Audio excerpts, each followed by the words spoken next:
Well, good morning. We are so glad you are with us here today. I want to encourage you, if you could, to go ahead and find a seat. We didn't mark our seats too awfully obvious, but if you'll sit in one of these middle sections, that would be wonderful, closer to where all the action is happening. I want to welcome those of you who are here with us today. I'll be giving you some instructions and a little bit of details about what lies ahead this morning. But I also want to welcome any of you that are joining us online. And if you did not know in person that we are streaming this online, feel free to share this with anybody that you know. It is streaming right now on our PRCOC Facebook page. It is also live on YouTube.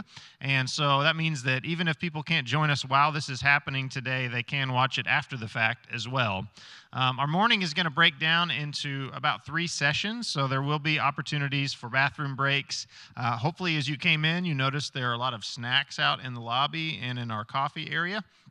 You will also notice that there is a booth set up out there for NAMI. NAMI stands for the National Alliance on Mental Illness. And Mike and Margaret Butler have very graciously volunteered to sort of man the booth for us. And so during the breaks, if you have any questions, you want to ask about any materials or anything, I know they're going to be out there and would love to answer any questions that you have as well. But we are really excited today to be hosting Jonathan Hetterly. One more thing I want to tell you. If you're not familiar with our building, we do have bathrooms that are very easily accessible. Right out here is our lobby. You can hang an immediate right, and there is a hallway right here. Take a left, and bathrooms will be on your left. Or if you go farther that direction, out the lobby that way, there are some bathrooms available as well. No flash photography. I was asked to make that request. That's a joke. I'm not a comedian. Sorry. We are so very grateful though to have Jonathan Hetterly here with us. Jonathan, if you were around last year, joined us during our mental health series for 8 weeks. We talked about their various mental health challenges, and Jonathan was on our panel a couple of times, I believe, one of our more popular panelists. And Jonathan is a licensed mental health professional. He is a writer. I believe he has a podcast. I'll let him tell you a little more about some of the things that he is involved with, and just has a wonderful perspective to share with us on a number of issues today. I know that you are looking forward to this as much as I am, and it's going to be a very real blessing. So Jonathan, I would just love to invite you up and pray over you if I can, and just let you take it away. As Jonathan's coming up, I do want to mention that, you can clap for him if you like. Go ahead. Stop. Yeah. Stop it. Come on, people. No. Jonathan is going to be answering some of your questions, and you'll notice on the tables where you're sitting, there is a place to put some questions you have, but we're going to answer those questions near the end of our time together. You can go ahead and write them now, but they're going to be answered near the end. So let me pray for you, Jonathan, and just let you take it away. Father, we're so grateful today to be in your presence and to be with people that have similar concerns and interest in how we can more faithfully walk with you and also navigate the challenges of this world. I'm so grateful for the ways in which you've gifted Jonathan with expertise and experiences that have helped so many people navigate the challenges of mental health and many of the things that we're forced to deal with in our daily lives. I just pray that today you give him clarity and the ability to speak boldly to us, and that we would have ears to hear and eyes to see. We pray all this in Jesus' name. Amen. Amen. Well, good morning, everybody. It's great to see you all here. I really appreciate you taking your Saturday morning time. All of us just have bundles of free time we can just put anywhere, so I recognize the commitment and sacrifice you're making to be here. Let me tell you a little bit about myself. My name is Jonathan Hetterly. And now that I've told you a little bit about myself, we can move on to why we are here. No, I am a licensed clinical mental health counselor. I've been in the field for about 11 years. I worked for a couple years at Eastover Psychological and Psychiatric here in Charlotte, and then for 7 years at Southeast Psych in the South Park area. And the last few years, I've been on my own in solo private practice. Many, many years ago, my first career, I was a youth and family minister. So that really was actually the catalyst to going back to school and getting a counseling degree. I just was working with families. I was working with teenagers and young folks. I was seeing a lot of struggles and challenges that they and their families were facing. And I was smart enough to know what I didn't know and what it was not appropriate for me to really serve and help them. But I just really didn't like that boundary that I had to honor and maintain. So I said, well, let me just go back to grad school, which, every spouse loves to hear. Let me go back to grad school and get a degree and then start a second career. She was perfectly fine with it. I was a youth minister. It's not like I was bringing home the bank, right? So anyhow. This morning is really going to be, we're going to tackle 3 topics. There's going to be opportunity in between each, or at least the first 2, to do a little discussion. So even if you're at a table during the discussion time, you're welcome or encouraged to find and combine with the table if your numbers are kind of sparse there. It's an opportunity to really reflect and process. You do not want to hear me talk all morning long. That's been verified by my family, so trust me, they know better than anybody else. But the other thing we found is that the more that we process and talk about things, the more, we solidify it in our minds, and then the more you're able to take it to that next step, whatever that is, whether there's questions, whether something you maybe don't fully understand or agree with. And that's really what we want to have happen this morning, is to have a dialogue and conversation about mental health. We're going to focus on 3 specific topics. Fortunately, there is kind of a through line through these, so each one in some ways can overlap and build on the previous topic. Then we'll have an opportunity at the end to just dialogue with any particular questions that you have. If it's a complaint, please put your name on it so I can call you out on the live stream, and then we can move the camera to public shame you. So I grew up in the church, and I was a youth minister for 5 years. And it wasn't until I became a professional counselor, and part of the work that we did was going out to the community and talk at schools or organizations and businesses and churches about mental health. That was the first experience I ever had of mental health being talked in the church. And part of that I will own because I was a youth minister, but growing up, I had very little reference point about mental health, mental illness. I'm adopted. I grew up in a family, blue collar, kind of grew up in farming area. And that area and that generation, a lot of times you just didn't talk about anything. And if you had problems, you just drank more at night. I mean, that really was sort of the lifestyle that was happening. And so it really warms my heart to see anybody take time out, and any church that creates space where they say, let's talk about this, let's break the stigma. And not just break the stigma, let's sharpen our minds so we can understand better about mental health, the challenges that this generation and this period of history is dealing with, so that we can be great stewards of our minds, we can be more compassionate and empathetic, not just to others, but to ourselves. And so let's look at the next slide, because one of the things that we need to recognize, we are living in this age of anxiety. And the interesting thing is that all around the world, all the industrialized nations, the number 1 mental health diagnosis is depression. Everywhere in the world, except America. In America, it's anxiety. That's right, one of our greatest imports, right? One of our greatest products. There's something about the American way of life, and something specifically about this moment and this time. The American way of life generates anxiety. Now, there is something called a Stress in America survey. Every 2 years, there's a national survey that gathers data around stress and anxiety. And in 2013, a phenomenon happened that they hadn't really seen up to that point, which was in 2013, young people's levels of stress and anxiety exceeded their parents, exceeded adults.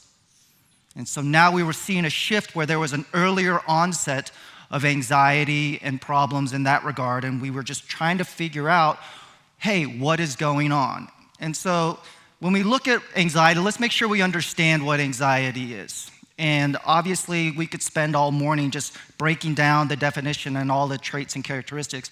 But one of the things we really look for is an irrational or excessive or an exaggerated amount of worry, fear, nervousness, and distraction that lasts for weeks or months at a time. So we're not looking at, oh, I was anxious yesterday, I have an anxiety disorder. One of the things we're going to look at and talk more today is anxiety is a very normal human experience. So what we really look for is an intensity, an irrationality, and a duration of time that suggests, okay, how our brain is processing and responding to stressors is really impacting their ability to function. Because oftentimes it does not match whatever is really going on. And we're seeing that more and more and more and more. Now, I mentioned a moment ago, anxiety, stress, it's a very human experience. There's a part of our brain that's developed that's designed to alert us, that the amygdala, and that really kind of is switched on right from birth, right? You don't have to teach a newborn baby how to be afraid. You have to teach them how to feel safe and nurtured and cared for. And so it's just a universal human experience. The question is, well, how do we then differentiate healthy, normal stress and anxiety from more clinical, problematic, mental health disruption anxiety? So I want to talk about this concept called eustress. Eustress is positive stress. We all have it. Sometimes it may be activated, not in the most appropriate example. I would say I was a lifelong procrastinator in school. And so I would just wait, no, I got plenty of time. I'd wait, oh, I got plenty of time. And then it's like the night before or the weekend before, and boom, I get a bunch of eustress. It activates me, it helps me focus, it helps me organize my thoughts. That's my eustress. I feel the intensity of time has run out.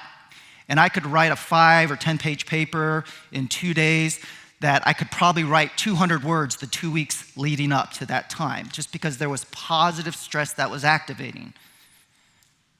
Now, another thing about eustress is something where your body is giving you signals about something positive, even if it's leading to some type of disruption. I was talking earlier in the week with a client. She had recently got a new job. So she was talking about, I'm excited, I'm nervous, I'm stressed, I'm anxious, but it's a good stress, it's a good anxiety. Yesterday, Thursday morning, I woke up at 4 a.m. That is not common. Let me just let you know that. And I'm going, what's going on? Because normally when I wake up, there's some level of stress or something preoccupying my mind. And I really did not feel anxious or stressed. I didn't have a bad day or anything negative happen on Wednesday. So my hypothesis was I was anxious and stressed about this morning. But I've been looking forward to this. So it's not a negative stress, but obviously preparing and really kind of focusing on the content. It had just been on my mind. So I woke up at 4 a.m. on Thursday. Last night, I've been up since 3 a.m. This morning, my brain woke me up. So if you wonder why did we have a speaker who clearly has a caffeine addiction come, just kind of know the context. And I feel very confident I'm going to sleep like a baby tonight. So what happens? Where does eustress turn into de-stress? Well, that's when one of two things often happens. Because eustress, when whatever the event is completed, like after today, whatever that was stressful about this moment, I'll be able to sleep better tonight. And that's really how our stress is meant to experience. It's supposed to have high points, and then we can go down to a baseline of comfort and safety. But what happens when we overstuff our lives, so the second one stressful event is over, you have 5 or 6 in the waiting that you have to tackle? What happens if you have multiple stressors happening simultaneously and your brain and your body has very little, if any, time to come down? Like what would happen tomorrow if I was giving a sermon or another seminar after 2 days of waking up at 4 or 3 a.m.? Now again, on the one hand, we could say, oh, Jonathan, you can kind of get conditioned to that and just kind of get used to it, and that is true.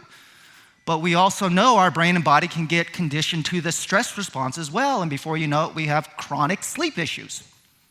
And then during the day, we manage it in potentially unhealthy and problematic ways. And so what we know is that with stress that is constant and unrelenting, it can lead to clinical anxiety. So a lot of times folks say like, there's not really anxiety in my family history as much as I know. And I was like, understandable. You can be patient zero in your family. Anxiety can be both internal and external, and the combination of that over time. And we are living in the age of anxiety, so there's something about this period of time that's probably conditioning us to be more anxious. So let's look at some of the more common characteristics as we think about this. And again, everybody online right now, you can go on Google and whatever you think you might have, you'll find enough websites to confirm you have what you think you have. But again, we want to look at the severity, the intensity, the duration, the irrationality of events. So some of the common characteristics is restlessness and fatigue. Think about how those two seem in some ways opposites, and yet they oftentimes are accompanied together. Difficult concentrating. One of the things we look for in adults is oftentimes people can be misdiagnosed with either anxiety or ADHD. One can be misdiagnosed as the other, or oftentimes we know that the two have a high correlation together. Folks with ADHD have about a 38% higher rate of anxiety because it leads to mismanagement, inability to focus, and then that panic sets in when things that you're responsible for starts to catch up with you. Irritability and feeling on edge, right? That tension, whether it's mental tension, headaches, muscle tension, backaches. I tend to know when I'm stressed, it's my lower back that gets really tight. My IT bands get really tight. I'm already an inflexible human being. I'm talking about physically. Mentally, I'm a very flexible person. Difficulty worrying, controlling the worry. At least once a day, I see somebody where we eventually get to the point where we're talking about how they're worrying about the worry. It's not just this worries about me. I worry if this, it's gonna make me anxious. And we worry about the worry, even about things we don't know yet, activate anxiety. And that's different versus something we know is a catalyst for our own anxiety. For me, that would be going to the dentist. Hate the dentist. No offense, anyone here, but you and I will never be best friends if you're a dentist. But then let's say it was going to a new restaurant, and I've never been there, and I don't even know if I like it or not, or how loud or overwhelming it would be. But if I'm already worried about what if I go there, and now we're worrying about the worry, which oftentimes really narrows our life and our experiences. And then obviously sleep problems. We are really struggling as a culture with quality of sleep. Now let's look at some of the more common thinking distortions as well, the things that oftentimes we look for to identify, okay, how does your anxiety manifest itself? There's a concept known as catastrophizing, where everything is amplified or exaggerated. It's the end of the world. I'll never get into college. I'm ruined. I'll never amount to anything. Negative and helpless mindset, where that's really what anxiety does. Anxiety always shows you all the problems. It tells you all the reasons why you won't be successful, and it can create what we oftentimes called self-defeating thoughts, self-sabotaging thoughts, self-defeating behaviors and patterns. It's oftentimes what we call learned helplessness too. So then we oftentimes look for other people to take on responsibilities in our own life, and then we never develop those skills and tools ourselves. The anxiety mental health really breaks us down into black and white, all or nothing thinking.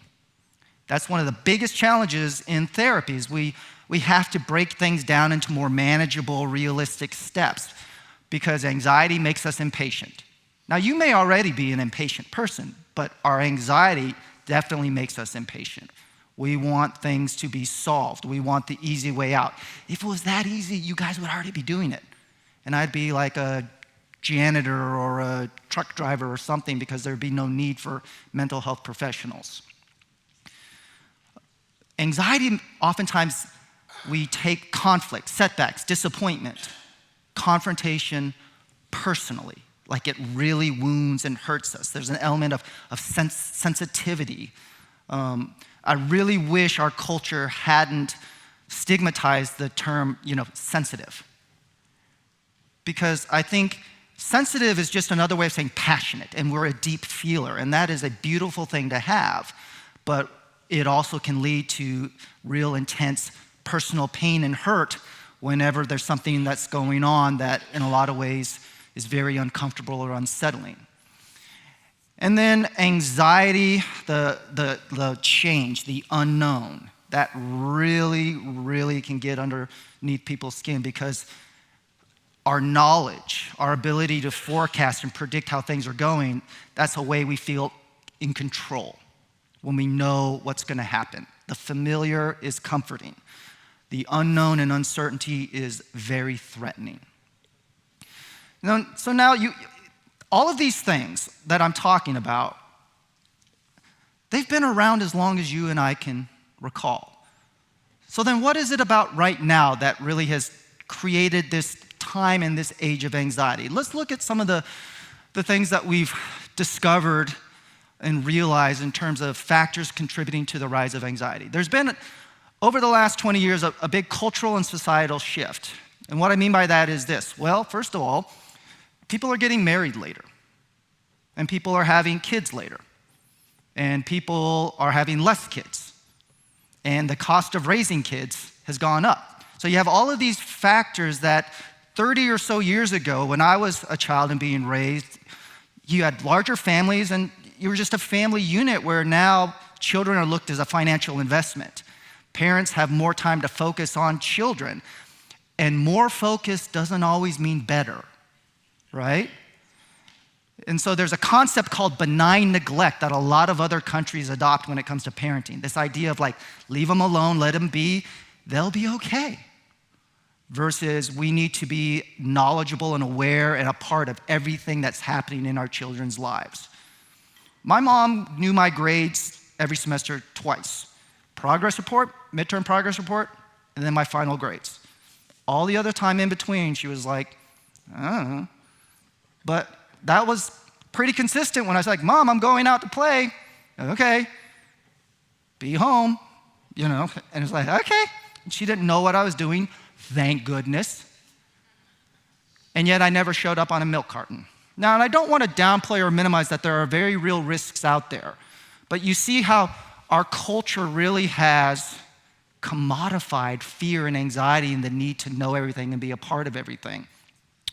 I talked about the economic shift to where even in a lot of ways we've gone through a couple of recessions or things in our culture that really has amplified anxiety and stress in parents, or it shapes the shift of what we think. College has gotten more expensive, but because of that, the pressure that we place on getting into college is irrational and exceeds the reality. The message is it's never been harder to get into college. The truth is it's actually a record number of people, both overall numbers and percentage-wise, of young people are getting into college. Record number of young people aren't graduating college, so there's something about that pursuit to get them there, but we're not really preparing them. Developmental, we're seeing that the lifespan has shifted because actually up until the pandemic and here recently even with the opioid pandemic or epidemic in our country, the life expectancy was increasing. And so we had this weird phenomenon that on the one hand, we were living longer, but on another hand, childhood was ending earlier. My mentor, a friend, a former colleague, and a mentor, we were a part of a podcast many years ago, as Matt alluded to, and we were talking about the education system, and he revealed that he didn't have homework until high school. High school was the first time he ever had homework. Now, I had homework in middle school, I just didn't do it. And my mom didn't know. My mom just assumed, oh, you must be a B student. I'm like, yeah. Whereas nowadays, and even in some schools here in the Charlotte area, it's not uncommon for an elementary kid to have 2 hours of homework. Not every now and then, it's the expectation every night. I had a colleague that talked about their kindergarten has homework assignments. Mostly because we expect children to be at this certain marker by this certain time, and if it's not, well, it's up to the parents and the kid to accelerate where they are. So you have the life expectancy has increased. You have childhood ending earlier. We're also seeing that with the onset of hormonal developmental puberty. Kids are starting puberty even earlier. It's now roughly around 10 and a half or 11 that kids start puberty, and there is recorded instances where girls have started their period as young as 8 years old. And yet, adulthood is happening later. I mentioned record number of people are going to college, not record number of people are graduating college. And the workforce of employment and the ability to financially support yourself as young 20-somethings is very difficult now. So you have all of these societal, developmental challenges, all the while social media and other things paint this picture that everybody else is just living the reality lifestyle while you're kind of struggling or, needing financial assistance from your parents. We're very much catered to a performance-based expectations. And then finally, there's something about the way we as parents see our role that really has kind of warped how much directing versus empowering we help young kids. And we're going to talk a little bit about that later in some other areas. So we have this fear now. We have this fear that's happening in our culture and society, that there's this fear of failure. There's this fear of rejection. Like, we're a very fear-based culture now. And that's partly from social media and our 24 hours news cycle and cable. In the 70s, the mantra for news was, if it bleeds, it leads.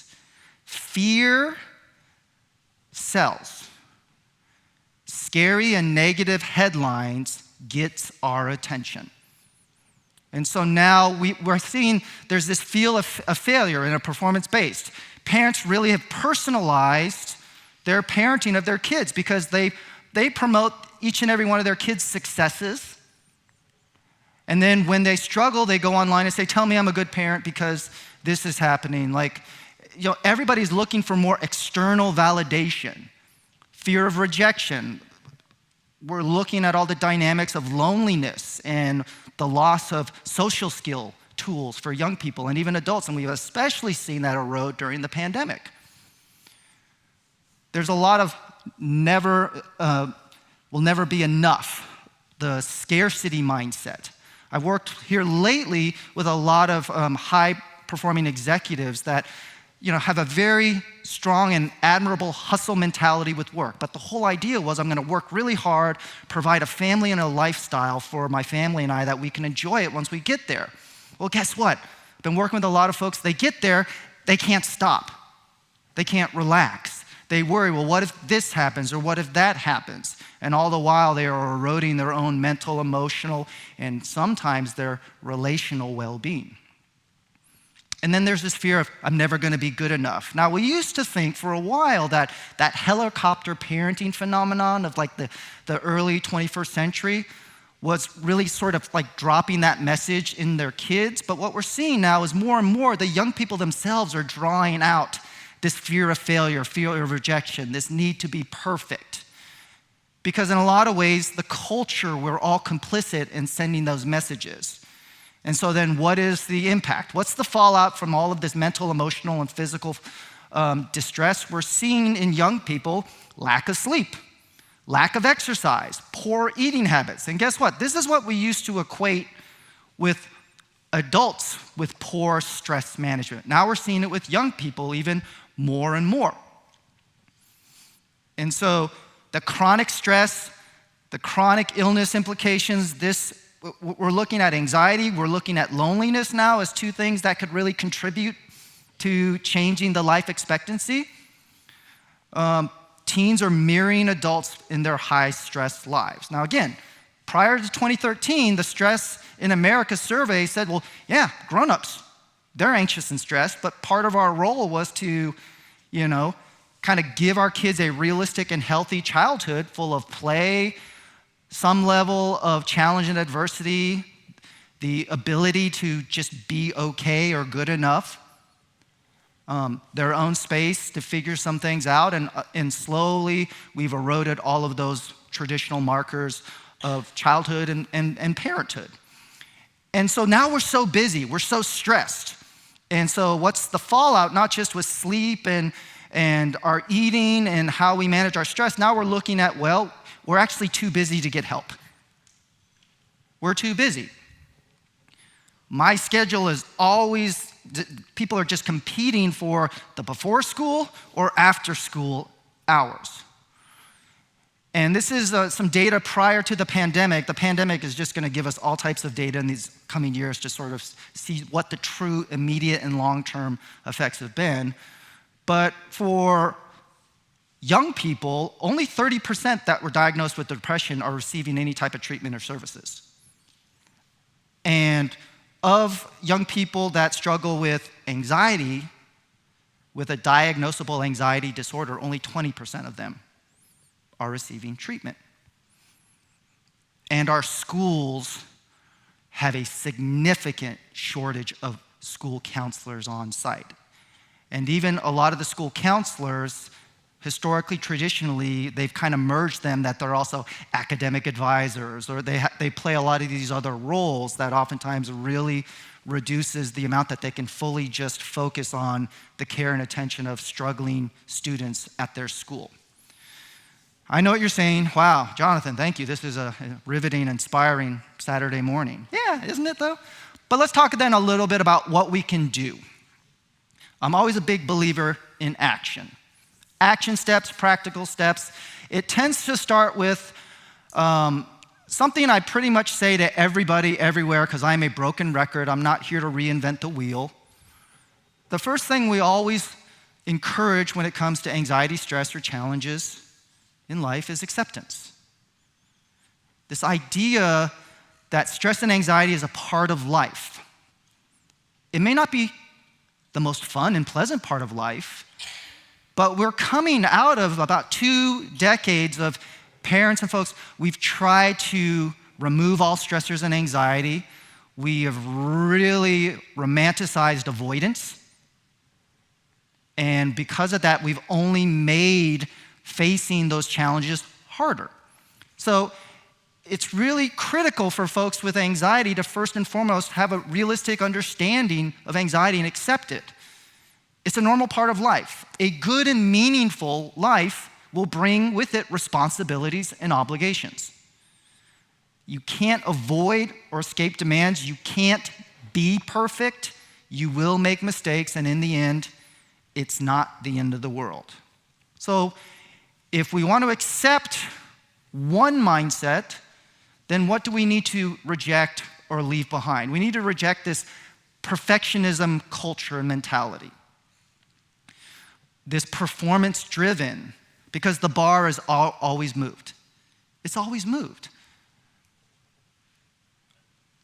All of the marital and family research tells you that the kids, for a healthy, happy family, the kids are not meant to be a center of the family focus. They are meant to be an equal part of the whole family system. Because in some ways that over-attention can add to performance, fear of failure, entitlement, narcissism, self-absorption, external locus of control where they don't take responsibility for their lives because their parents are their butler and their shadow everywhere that they go. And then this idea that social media and what people post out there is real life. It's not. It's like a reality show. You know, a reality show is not reality. It's a show. You know, I watch TikTok with my daughters here and there. I have 2 teenage daughters. And I enjoy them, but I also know, like, hey, that's fake. You know, how did they have the perfect camera angle to capture this complete stranger to have this happen? So it's either fake or they had to record 800 times before they got just the right thing. And I'm thinking, wow, I wonder what else they could have been doing with those other 799 attempts to capture that perfect moment that then they put on TikTok or Instagram. So with that, let's talk about one of the other things we can do with anxiety. We're going to go a little bit deeper into this in the second section, unplug. Unplug. Ironic as we look at screens, and I have this little iPad here, but don't worry, I'm playing Minesweeper, you know. That's right. That's a joke that the older folks and we get, right? Yeah, the young people are like, what's Minesweeper? We need to unplug. Technology is designed to complement our life, not control it. Just as children are not supposed to be the center of the family life, technology is not meant to be the center of our activities and focus. And technology is neither good or bad. It can operate in both of those areas. But with whatever technology is a part of our life, we need to continue to nurture self-control and limits, moderation. That's everything in life, right? Sleep, exercise, diet, socialization, alone time, work, moderation and balance. Now for teens, it's smartphones, social media, video games. For adults, it's smartphones too, it's social media too, and it's checking your kids' grades and Life 360 and all the other technological advancements that, again, reinforces even when my kids are away, I'm following them like it's a baby monitor for a teenager. And with that, one of the things we've noticed about technology and the pace of American life is that we've sped everything up. I once had a client who would watch YouTube videos at twice the speed. And he just gathered that information. He could watch a 30-minute video in 15 minutes. Imagine what that does to your brain over time. So it's not just about unplugging. We need to reintroduce into our lives activities and moments that train our brain to slow down. If our culture and society has molded our brain to speed up, then we can do the same, we can slow it down. The difference is that we tend to get kind of restless. We miss that stimuli. There's this great concept I grew up with a lot, trust me, in my childhood, that is so rewarding and so necessary to not only experience, but to be able to tolerate. It's called boredom. Boredom. That is one of the most intolerable things nowadays. And we don't really develop that because we have so many ways to stimulate and distract ourselves. And yet, all we're doing is kind of numbing ourselves, learning to slow down, to be fully present. Activities that even slow down the brain. Writing is one of the greatest tools to slow down your brain because you can't write as fast as you think.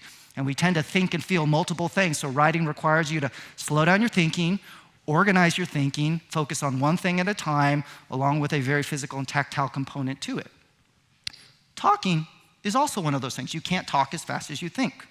Reading, artwork, music, cooking, gardening, all these things that a lot of times are really critical, important, and oftentimes I'm recommending to my clients as ways to help them slow down and manage their anxiety.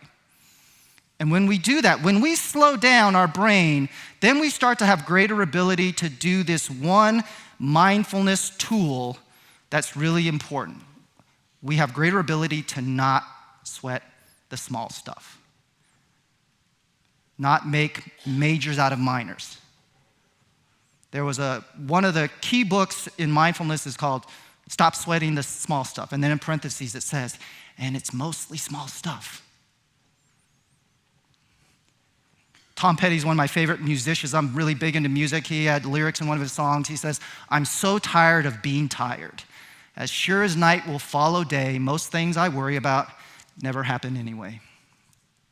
And yet we still worry. And then finally, the last one, which is, this is kind of like a coming attraction, like a trailer, we develop resiliency. So you're gonna wanna stick around. Trust me, I've seen the resiliency section. It's phenomenal. You're gonna love it. It's just like, wow, it's gonna blow your mind. But now let's do this. Let's shift a little time. I've given you a lot to contemplate, and now I really want you guys to take it from this conceptual or informational into the personal. So we're gonna put up some discussion questions for the next 10 or 15 minutes, up until right around 10, and then we'll take a break. I want you guys to really start to reflect and share about your own relationship, not just with anxiety, but how you manage your anxiety. What impact? What do you do? What's your response or reaction when you're stressed or overwhelmed? Are you like me? The dentist is the last place in the world. Does your anxiety tend to hit you where you wake up, or are you an emotional eater? Do you exercise, but to the point where you start to have physical injury because of the stress? What do you do that you find very helpful? And are there some things that you do that maybe isn't the most helpful? I get on Reddit. That's never helped my anxiety. It makes me angrier, but it doesn't necessarily help my anxiety. So again, I would encourage you to and you don't have to do this the whole time, but if you have like 2 or 3 people, I'd really encourage you to possibly join another table. But this is really, this is very voluntary, and obviously not everybody has to share, but I really encourage you guys to start processing and putting into words some of what we've talked about. And then right around 10 or so, you guys will have a break, and then we'll jump into the next section, which will be social media. All right? Talk.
get food, let them know it's not me, it's you, whatever that is, and then around a quarter after, we'll come back and start social media.